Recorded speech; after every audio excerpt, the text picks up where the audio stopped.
all birds. Maintain low altitude. Visibility dropping to rotor wash. Roger that. Checking in. Imagine कीजिए, Iran की फजाओं में America की delta force helicopter से नीचे उतर रही है। ये कौन सा मकाम है? जिस छत पर ये लोग उतर रहे हैं वहां 5-6 मंजिला जमीन के नीचे गहराइयों में एक बंकर मौजूद है, जिसकी दीवारों पर स्क्रीनें लगी हैं। यहां कई फौजी भी खड़े हैं, लेकिन उनकी हालत अचानक गैर होने लगती है। उनकी नाक से अचानक खून बहने लगा। अब तो वो चल भी नहीं पा रहे। मगर ये हुआ क्या है, ये जानने से पहले जरा ये जगह देखिए।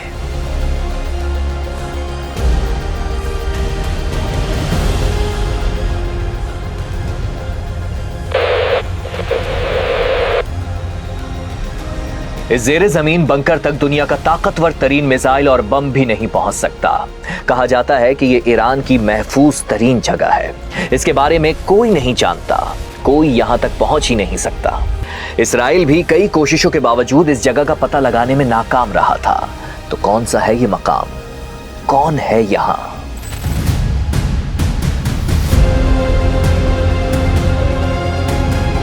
ये फौजी बेबस क्यों खड़े हैं? इनकी नाकों से अचानक खून क्यों बहने लगा? रिवाइंड करके ये देखना होगा कि अब से चंद मिनट पहले आखिर यहां ऐसा हुआ क्या है।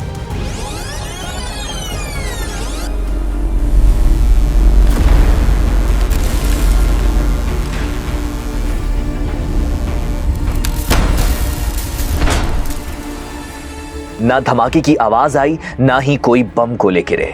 बस एक शदीद वाइब्रेशन सी महसूस हुई। लाइट्स ऑफ होने लगी। फौजी चक्कर खाकर गिरने लगे।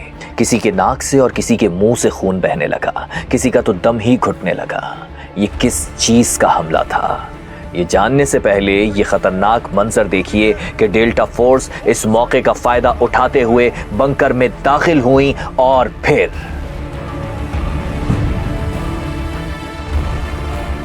अल्लाह ना करे ऐसा हो, मगर अमेरिका का प्लान यही है और मैं इसी प्लान को नाकाम बनाने के लिए आप तक और ईरानी लोगों तक ये वीडियो पहुंचा रहा हूं, ताकि ईरानी फोर्सेस अवेयर हो जाएं कि अमेरिका क्या कर सकता है। सबसे जरूरी है ये जानना कि क्या थी वो वाइब्रेशन जिसने सबको मफलूज करके रख दिया। अमेरिका के मिशन को मुस्लिम मिलकर फेल कर सकते हैं और हमारे 1 मिलियन सब्सक्राइबर्स के मिशन को आपने मिलकर कामयाब बनाना है। बहुत ज्यादा काम नहीं है, सिर्फ एक सब्सक्राइब का बटन दबाना है। आपको याद है ना, आप ही हैं जिन्होंने हमें सिर्फ 2 महीने में सिल्वर बटन लेने वाला पाकिस्तान का पहला चैनल बनाया डॉक्यूमेंट्री का, और अब आप ही हमें जून तक 1 मिलियन सब्सक्राइबर दिलवाकर एक और रिकॉर्ड बनाने में हमारी मदद कर सकते हैं। So please subscribe. शुरू करते हैं।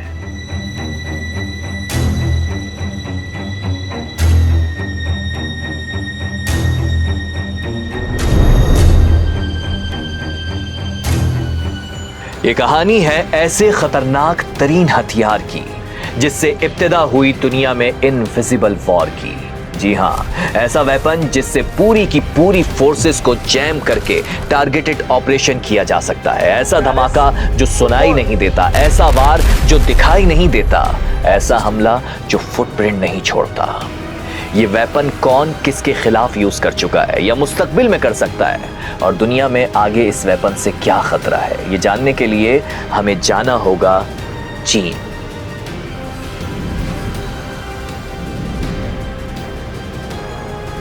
साल था 2020। वादी गलवान में हिंदुस्तानी फौजी अपनी कब्जा शुदा 2 चेक पोस्टें छोड़कर पीछे हट रहे थे, क्योंकि अब तक दर्जन से ज्यादा इंडियन फौजी मारे जा चुके थे और कई जख्मी थे। मगर हैरत की बात तो ये थी कि ना कोई गोली चली, ना धमाका हुआ, मगर लाशें गिरी। कई फौजी तो ऐसे थे जो चकराकर हजारों फीट नीचे खाई में जा गिरे। यही वजह थी कि इंडियन फौज हड़बड़ाकर भाग खड़ी हुई। मगर ऐसा हुआ क्या था?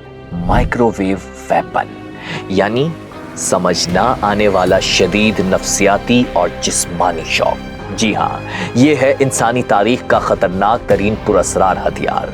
अब जरा समझिए, इंडियन फौज जो पाकिस्तान की 30 किलोमीटर रेंज वाली स्ट्रेटेजी नहीं समझ सकी थी और 8 तैयारे गवा बैठी थी, वो इस वेपन को क्या समझती। इसलिए इंडियन फौज भाग खड़ी हुई। हम वापस हथियार पर आते हैं। तो ये हथियार है कौन से और क्या इनके जरिए पूरी दुनिया में कभी भी कहीं भी कार्रवाई की जा सकती है? सदर हो या वजीर आजम, किसी को भी कैप्चर किया जा सकता है, क्योंकि इन दिनों बहुत शोर हो रहा है वेनेजुएला के गार्ड के उस इंटरव्यू का जिसमें उसने कहा कि जब अमेरिकी डेल्टा फोर्स वेनेजुएला के सदर को कैप्चर करने सदारती महल की छत पर उतरे तो गार्ड बेबसी से उन्हें देखता ही रह गया।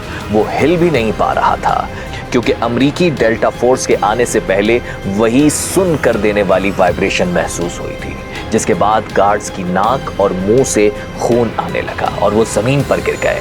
अब वो सिर्फ देख सकते थे कि उनके मुल्क के सदर को अमेरिकी फौजी उठाकर ले जा रहे हैं, मगर कुछ कर नहीं सकते थे। वैसे वेनेजुएला में अमेरिकी ऑपरेशन पर मैंने वीडियो बना रखी, आप देख सकते हैं कि पूरी कार्रवाई कैसे हुई थी। मगर अभी जरूरी है इस वेपन को समझना। डायरेक्टेड एनर्जी वेपन्स यानी लेजर वेपन्स, माइक्रोवेव हथियार, सोनिक वेपन्स।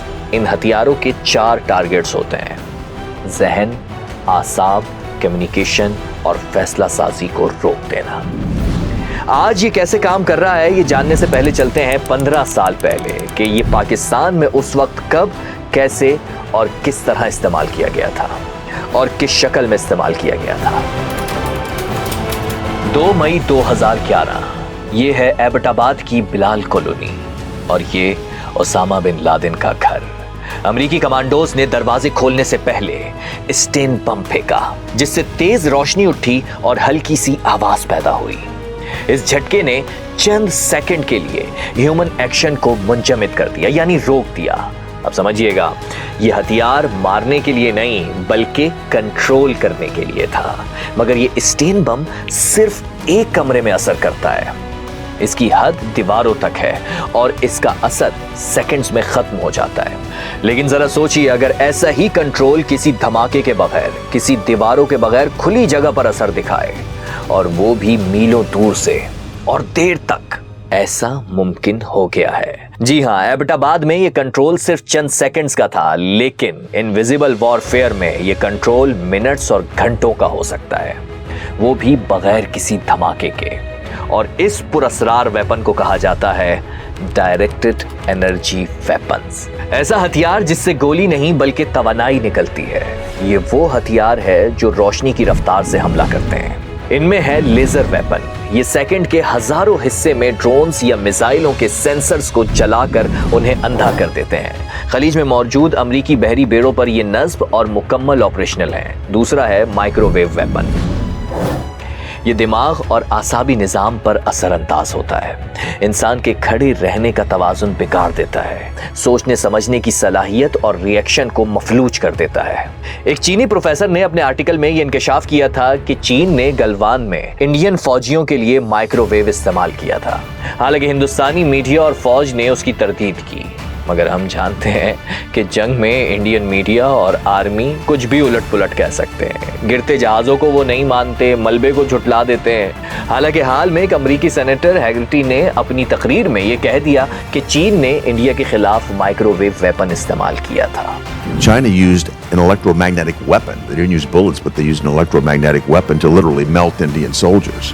लेकिन अब दावा किया जा रहा है कि अमेरिका इस वेपन की मजीद खतरनाक शक्ल बना चुका है, जिसको नाम दिया गया है हाई पावर माइक्रोवेव। ये ऐसा वेपन है जो बंकर्स के अंदर मौजूद इलेक्ट्रॉनिक्स को भी तबाह करने की सलाहियत रखता है। ये ऐसी इलेक्ट्रॉनिक वेव होती हैं जो दीवारों के अंदर से गुजर कर कंप्यूटर्स और सर्वर्स को भी पिघला देती हैं, जिससे बंकर में मौजूद क़यादत की अपनी डेटाबेस तक रसाई खत्म हो जाएगी। सोनिक वेपन की साउंड इतनी ज्यादा डायरेक्शनल है जो सुनाई ही नहीं देती। उसकी वजह यह है कि इंसानी कान एक खास रेंज से ज्यादा आवाज सुन ही नहीं सकते। हाँ, जानवर खासकर कुत्ते सुन लेते हैं, इसीलिए वो जलजले की सुनाई ना देने वाली आवाजें भी पहले से सुनकर घबरा जाते हैं। इससे खौफ, कंफ्यूजन और पैनिक पैदा होता है। इसकी भी 2 अलग अलग ब्रांचेस हैं। एक है इंफ्रासोनिक। इससे बहुत कम फ्रीक्वेंसी की लहरें पैदा होती हैं जो इंसानी कान सुन नहीं सकते, लेकिन जिस्म उसे महसूस कर सकता है। ये लहरें इंसान के ऑर्गन्स में थरथराहट पैदा करती हैं, जिससे शदीद खौफ, मतली, कै और जहनी दबाव पैदा होता है। सेकंड है अल्ट्रासोनिक। ये बहुत ऊंची और तेज आवाज की लहरें होती हैं। यानी लॉन्ग रेंज इकोस्टिक डिवाइस। ये एक ऐसी सौती तोप है जो एक मखसूस समत में इतनी शदीद आवाज भेजती है कि टारगेट बनने वाले शख्स के कान के पर्दे फट सकते हैं या वो शदीद दर्द की वजह से बेहोश हो सकता है। ईरान और इसराइल की जंग में अमेरिका इसराइल का हशर देख चुका है, इसीलिए वो ये वेपन इस्तेमाल करके ईरानी फोर्सेस को मफलूज करने की कोशिश कर सकता है ताकि उन्हें गोली मारे बगैर सिक्योरिटी से हटाया जा सके। खतरा ये भी है कि अगर ईरानी पासदारान इनकलाब किसी जगह मुजाहिरीन पर क्रैकडाउन कर रहे हो तो अमेरिका ड्रोन्स के जरिए वहां सोनिक लहरें छोड़कर ईरानी फोर्सेस को मफलूज कर सकता है बगैर किसी को गोली मारे। और तीसरा है इलेक्ट्रोमैग्नेटिक पल्स। इससे कम्युनिकेशन रेडार डिजिटल निजाम नाकारा हो जाता है। ये हथियार जिस्म को नहीं, रियासत के आसाबी निजाम को तोड़ते हैं। दावा किया जा रहा है कि अमेरिका सोनिक और इलेक्ट्रॉनिक वेपन्स ईरान पर इस्तेमाल कर सकता है और ऐसा करना यकीनन बंकर्स की हिफाजत पर खड़े मुहाफिजों को मफलूज करने की कोशिश हो सकती है। अगर अमेरिका ने ऐसा किया तो ईरान के पास न बिजली होगी, न इंटरनेट, न फोन। दुआ है कि अमेरिका की इन चालों को समझते हुए ईरान अपना मजबूत दिफा तैयार कर लेगा और ईरान पर कुछ इस तरह के हमले की तज्जियाती रिपोर्ट्स और दिफाई माहिरीन की पेशगोइयां गलत साबित होंगी। मगर ईरान को इन तमाम ऑप्शंस की तैयारी रखना होगी। वो होशियार, मुस्ताद रहे और किसी आउट ऑफ बॉक्स खतरनाक हमले के लिए भी खबरदार रहे। ऐसी जंगों में ही वो खतरनाक तरीन हथियार सामने आते हैं जिसका जिक्र पहले किसी ने नहीं सुना होता, जो 50 साल पहले इब्न सफी की कहानियों में मिलते थे। वो हथियार आज जंगों में असल में इस्तेमाल हो रहे हैं। तो चलिए अब समझते हैं कि ईरान खतरनाक वेपन से किस तरह बच सकता है। असल में ईरान में कमांड सिस्टम सेंट्रलाइज्ड है, यानी एक ही जगह से हुक्म आने पर फौज मुतहर्रिक होती है।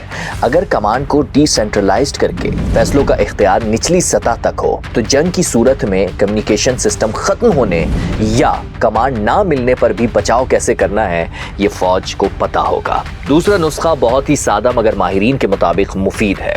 जब सुपर पावर से टाकरा हो तो डिजिटल कम्युनिकेशन पर मुकम्मल इन्हिसार करना खतरनाक हो सकता है। इसीलिए वाइड एनालॉग और इंसानी राबते बतौर बैकअप मौजूद होने चाहिए ताकि बिजली और नेटवर्क बंद होने पर भी डिफेंस जारी रह सके। तीसरा हल, माहिरीन बताते हैं कि जो इंपॉर्टेंट बंकर्स हैं या कमांड रूम्स हैं और सेंसिटिव एरियाज हैं उनके गिर्द इलेक्ट्रोमैग्नेटिक शील्ड लगाई जा सकती है जिससे इलेक्ट्रॉनिक्स की अचानक नाकामी से बचाव और सिग्नल्स के गैर मामूली असरात कम हो सकते हैं। और चौथा तरीका यह है कि अपने गार्ड्स और अहम लोगों को नागहानी और अचानक कुछ गैर मामूली होने की सूरत में तैयार रहने की तरबियत दी जाए। इनविजिबल जंग में हथियार सिर्फ मशीन को नहीं, इंसान को निशाना बनाते हैं। इसलिए गार्ड्स को अचानक चक्कर, कंफ्यूजन और खौफ जैसे हालात में क्या रद्द अमल देना है उसकी तरबियत देनी चाहिए। पांचवा सॉल्यूशन, इनविजिबल वॉर की अलामात पहचानी जाएं। बेसिकली जो रेडार होते हैं वो मिसाइल तो देख सकते हैं मगर इस वेपन की वेव नहीं पहचान सकते। इसे रोकने के लिए नए सेंसर्स चाहिए होंगे जो गैर मामूली बरकी सरगर्मी, अचानक सिग्नल ड्रॉप और यकसा अलामात को शिनाख्त कर सकें। हाँ, इस हवाले से रूस और चीन से भी मदद ली जा सकती है और हो सकता है कि ईरान ने मदद ले भी ली हो। और छठा तरीका, लीडरशिप की मुंतकली या नकलो हरकत का ऐसा सिस्टम क्रिएट करें जो अमरीकी जासूसी निजाम की नजरों में ना आ सके। आपको याद है ना, मैंने बताया था कि ईरान में इसराइली जासूसी निजाम किस हद तक दाखिल हो चुका है। आप इस डॉक्यूमेंट्री में देख सकते हैं। खैर, अभी की बात करें तो एक्सपर्ट्स ये कहते हैं कि मुस्तकिल मकामात और एक जैसे मामूलात खतरा बढ़ाते हैं, इसलिए ज्यादातर वो काम किया जाए जिसकी तवक्का नहीं की जा सके, यानी अनप्रिडिक्टेबल। सातवां उसूल है मेंटल टफनेस। ज़हनी तौर पर तैयार रहा जाए। इनविजिबल हमले का पहला वार इंसान के एतमाद पर होता है। अगर क़यादत और फोर्सेस जानती हो कि ये हमला तो मुमकिन है मगर दुश्मन नाकाबिल शिकस्त नहीं, तब मुखालिफ की साइकोलॉजिकली बर्तरी खत्म हो जाती है।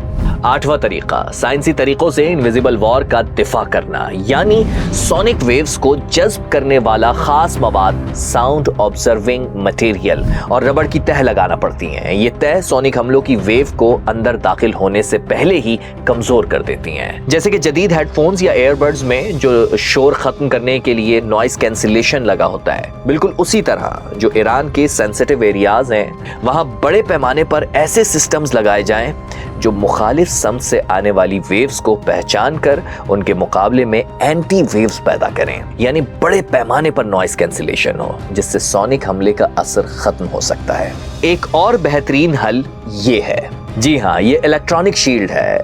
इलेक्ट्रॉनिक वॉरफेयर और डायरेक्टेड एनर्जी वेपन से बचने के लिए अहम सर्वर्स और कम्युनिकेशन आलात को फैराडे केजेस में रखा जाए। असल में ये धाती जालियां होती हैं जो किसी भी बैरूनी बरकी मकनातीसी लहर या माइक्रोवेव को आलात तक पहुंचने से रोकती हैं। बाज इत्तलात के मुताबिक ईरान ने इस हवाले से कुछ चीजें किसी दोस्त मुल्क से ले भी रखी हैं। इसके अलावा रिफ्लेक्टिव कोटिंग भी एक बेहतरीन रुकावट है। दरअसल लेजर हथियार हीट के जरिए टारगेट को पिघलाते हैं। इससे बचने के लिए मिसाइलों और ड्रोन्स पर खास किस्म की अक्कास यानी कि रिफ्लेक्टिव या आईने जैसी तह चढ़ाई जाती है, ताकि जब लेजर शुआएं मिसाइल से टकराएं तो ये तह उस शुआ को ज्यादातर तवानाई को जज्ब करने के बजाय वापस खला में रिफ्लेक्ट कर दे, जिससे मिसाइल को नुकसान पहुंचने से ज्यादा वक्त लगता है। इसी तरह एब्लेटिव मटेरियल्स लगाना भी बहुत अहम है। ये वही टेक्नोलॉजी है जो खलाई जहाज जमीन के माहौल में वापसी के वक्त इस्तेमाल करते हैं। हसास तंसीबात और मिसाइलों के बैरूनी खोल पर ऐसी कीमियाई तह लगाई जाती हैं जो लेजर की तपिश लगते ही खुद जलकर गिर जाती हैं और नीचे मौजूद असल मशीनरी को ठंडा रखती हैं, और इस तरह लेजर को टारगेट पिघलाने के लिए कई गुना ज्यादा वक्त लगेगा। और बाज माहिरीन ने तो सदियों पुराना और आसान तरीका भी बताया है, स्मोक स्क्रीन। जी हाँ, यानी धुएं की दीवार बनाना। लेजर और डायरेक्टेड एनर्जी हथियारों की सबसे बड़ी कमजोरी साफ फजा की जरूरत है, इसलिए अहम तंसीबात के गिर्द ऐसे खास एरोसिविल जनरेटर्स नस्ब किए जाते हैं जो हमले की सूरत में फजा में धुएं और कीमियाई जर्रात का एक बादल बना देते हैं। ये जर्रात लेजर की शुआ को फैला देते हैं, जिससे उसकी ताकत इतनी कम हो जाती है कि वो हदफ को नुकसान नहीं पहुंचा पाती। लेकिन इस ऑप्शन में मसला यह है कि अमरीकी माहिरीन पहले ही समझते हैं कि ईरान अपने दिफा में स्मोक स्क्रीन इस्तेमाल करेगा। हो सकता है वो उसका कोई काउंटर तैयार कर लें, कोई तोड़ निकाल लें। खैर, ये तो वाज़ेह है कि ये जंग मुख्तलिफ अंदाज से लड़ी जाएगी। ईरान को हार्ड डिफेंस के बजाय स्मार्ट डिफेंस पर जोर देना होगा। अमरीकी टेक्नोलॉजी का मुकाबला वैसी ही जदीद टेक्नोलॉजी से करना तो मुश्किल है, अलबत्ता फिजिक्स के बुनियादी कवानीन का इस्तेमाल ईरान को एडवांटेज दे सकता है। जैसे कि मैंने पहले समझाया कि इन वेव्स को रिफ्लेक्ट करना, उन्हें फैला देना या ऑब्जर्व करना बहुत अहम होगा। यानी इस जंग में वही जीतेगा जिसे इनविजिबल वॉर विजिबल हो जाए और वो इसका तोड़ निकाल ले।